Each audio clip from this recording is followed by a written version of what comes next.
पूरे शहर में तुम्हें कोई और जगह नहीं मिली थी? क्यों इस तरह पागल कर रही हो मुझे? लेकिन तुम्हें इससे क्या फर्क पड़ता है? हमारे रास्ते अलग हैं। जिंदगी में जीवन साथी ही किस्मत बदलता है। मेरी बात सुनो न्यासी। मैं ज्यादा देर तक तुमसे बात नहीं कर सकती। मुझे उसके मुंह खोलने से पहले उसे खत्म करना होगा, वरना मैं बर्बाद हो जाऊंगा। आलू की तरह मसल देंगे मुझे। माफ कीजिएगा, एक कॉफी और मिल सकती है हमें? अगर अदनान हमसे पहले उस तक पहुंच गया तो हमारा बस निकलना नामुमकिन हो जाएगा। बस वो समझ गया है कि बातचीत से तुम्हें वापस नहीं ला सकेगा, इसलिए मुख्तलिफ तरीके से काम कर रहा है। स्मार्ट लड़का है।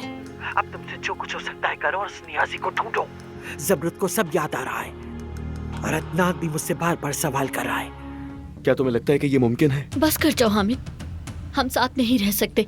कल ही तलाक का प्रोसीजर शुरू करो। सब बताओ मुझे, जो जो जराइम किए तुमने सब कुछ बताओ।